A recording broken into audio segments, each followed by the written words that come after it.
നിനക്ക് വളരെ വിലപ്പെട്ടതാണെന്ന് തോന്നിയ വസ്തുവിനെ പോലും അധികം വിലമതിക്കരുത്. എന്നിൽ നിരന്തരം വസിക്കുക, എല്ലാം എന്നെ ഭരമേൽപ്പിക്കുക, ഒന്നും തനിയെ ചെയ്യരുത്. അപ്പോൾ നിനക്ക് വലിയ ആന്തരിക സ്വാതന്ത്ര്യം ഉണ്ടായിരിക്കും. യാതൊന്നും നിന്നെ അസ്വസ്ഥമാക്കുകയില്ല. മനുഷ്യർ പറയുന്നതിനെ ഒന്നും കാര്യമാക്കരുത്. ഇഷ്ടം പോലെ അവർ നിന്നെ വിധിക്കട്ടെ. മറ്റുള്ളവർ ചോദിക്കുന്നവയെ അവ നിനക്ക് ഏറ്റവും അത്യാവശ്യമായവയാണെങ്കിൽ പോലും ഉടനെ കൊടുത്തേക്കുക. എന്നോട് ചോദിക്കാതെ യാതൊന്നും ആരോടും ചോദിക്കരുത്. നിനക്ക് അവകാശപ്പെട്ടതുപോലും ബഹുമാനം, സൽപ്പേര് തുടങ്ങിയവ എടുക്കുവാൻ അവരെ അനുവദിക്കുക. എല്ലാറ്റിൽ നിന്നും സ്വതന്ത്രയായി എൻ്റെ ഹൃദയത്തിനരികെ വിശ്രമിക്കുക. നിന്റെ സമാധാനത്തെ യാതൊന്നും പജ്ഞിക്കാതിരിക്കട്ടെ. ഈ വാക്കുകൾ ധ്യാനിക്കുക.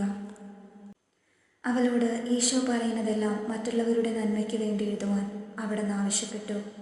അനുസരണയോടെ അവിടുത്തെ കാരുണ്യത്തെപ്പറ്റി അവൾക്ക് വെളിപ്പെടുത്തപ്പെട്ടതെല്ലാം അവൾ കുറിച്ചിട്ടു. ആരാധനാവേളയിൽ അവൾക്ക് വലിയ പീഡകൾ അനുഭവപ്പെട്ടു. ഒട്ടും പ്രാർത്ഥിക്കാൻ പറ്റിയില്ല. അതേപ്പറ്റി അവൾ പരാതിപ്പെട്ടപ്പോൾ ഈശോ പറഞ്ഞു, എൻ്റെ മകളെ, എൻ്റെ സഹനങ്ങളെപ്പറ്റി ഞാൻ നിനക്ക് കൂടുതൽ ആഴമായ അറിവും അനുഭവവും തരുന്നെങ്കിൽ അതിൻ്റെ കൃപയാണെന്നറിയുക.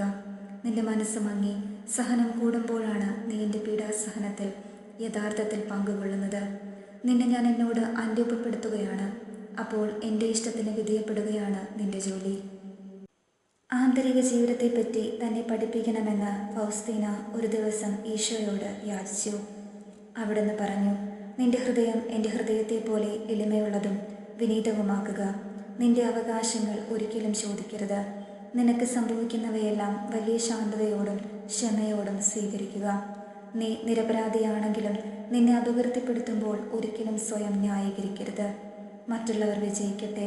നിന്റെ നന്മ മറ്റുള്ളവർ ദുരുപയോഗിക്കുകയാണെന്ന് തോന്നുമ്പോൾ പോലും നന്മ ചെയ്യാൻ മടിക്കരുത്. ആവശ്യമുള്ളിടത്ത് ഞാൻ തന്നെ നിനക്ക് വേണ്ടി സംസാരിച്ചു കൊള്ളാം. എൻ്റെ ഏറ്റവും ചെറിയ കൃപകൾക്ക് പോലും നന്ദി ഉണ്ടായിരിക്കുക.